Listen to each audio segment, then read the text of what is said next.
Assalamualaikum warahmatullahi wabarakatuh. Untuk pertemuan kali ini Bu Amar menyampaikan materi tentang kromosom di mata kuliah biomedis. Nah, seperti yang kita ketahui, kromosom itu adalah pembawa gen, ya, pembawa gen yang terdapat dalam inti sel atau nukleus.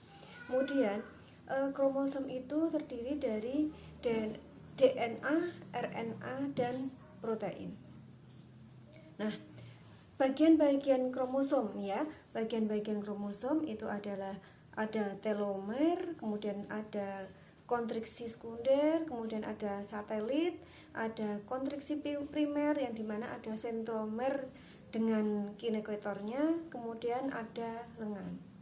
Nah, bagian kromosom yang itu sebenarnya adalah kromer. Kromer itu adalah struktur-struktur yang berbentuk manik-manik yang merupakan akumulasi dari materi kromatin. Kemudian sentromer itu adalah daerah lekukan. Jadi di situ ini adalah daerah lekukan. Nah, di sekitar daerah pertengahan kromosom di mana juga disebut dengan kinetokor. Kemudian kinetokor adalah daerah tempat perlekatan benang-benang spindle dan tempat melekatnya lengan kromosom.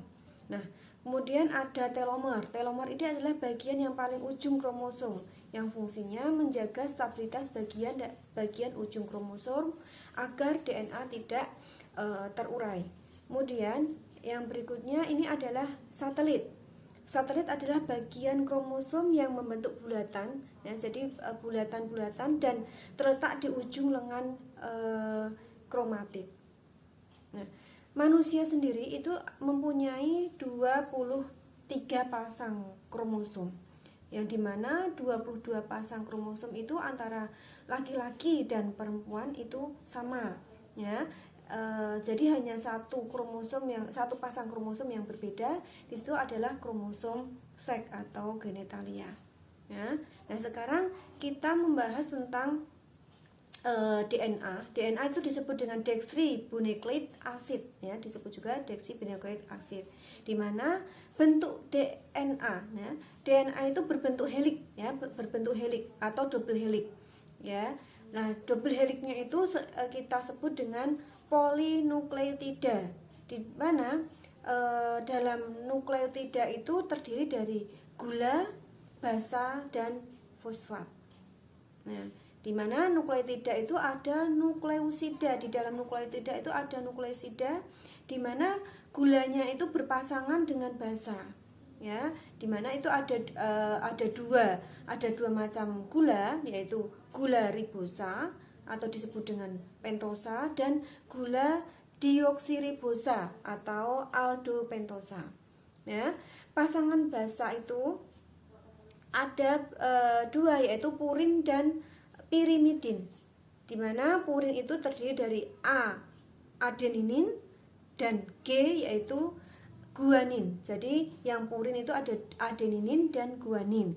Kemudian dengan diikat itu dengan hidrogen tunggal. Kemudian yang pirimidin itu terdiri dari sitosinin atau kita sebut singkatan dengan S. Kemudian yang kedua adalah timin atau kita singkat dengan T, ya. Pasangan basa dihubungkan dengan ikatan hidrogen. Biasanya purin dan pirimidin itu akan berpasangan AT, ya, jadi AT yaitu adenin timin dan GS atau guanin sitosinin. Nah, kemudian fosfat. Fosfat itu dihubungkan dengan gula pentosa berbentuk sebuah ikatan yang disebut dengan fosfodiester. Nah, DNA itu sebenarnya mempunyai fungsi yaitu otak yang dapat mengatur segala proses dalam tubuh, atau bisa juga disebut sifat pewaris. Jadi biasanya sifat-sifat orang tuanya itu diwariskan ke anaknya itu melalui karena DNA-nya. Dan DNA itu membawa materi genetik orang tua ke anaknya.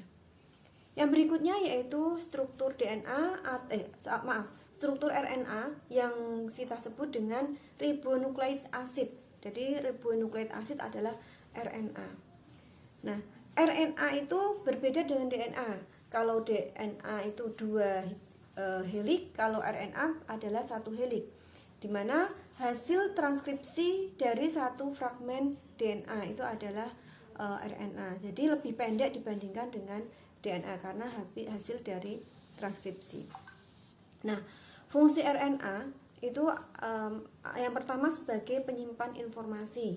Kemudian yang kedua sebagai perantara antara DNA dan protein dalam proses ekspresi genetik. Nah, struktur DNA itu hampir sama dengan DNA, yaitu gula D-ribosa, fosfat, dan basa nitrogen, di mana polinukleotida yang tersusun dari banyak ribonukleotida. Unsur basa dan purin dan pirimidinnya berbeda. Untuk yang purin itu sama, tapi yang pirimidin berbeda. Yang purin itu juga A dan G, yaitu adenin dan guanidin. Kemudian yang pirimidin itu adalah sitosin atau disingkat dengan C. Kemudian ada urasil yang disingkat dengan U. Nah, bentuknya nukleosidanya itu berbentuk trifosfat yang biasanya disebut dengan adenosin trifosfat, kemudian guanosin trifosfat, kemudian sitisidin trifosfat, kemudian dan uridin trifosfat. Nah, sampai di sini untuk perkuliahan tentang kromosom. Jadi untuk berikutnya Bu Ambar menyampaikan tentang masalah-masalah yang manusia yang terkait dengan kelainan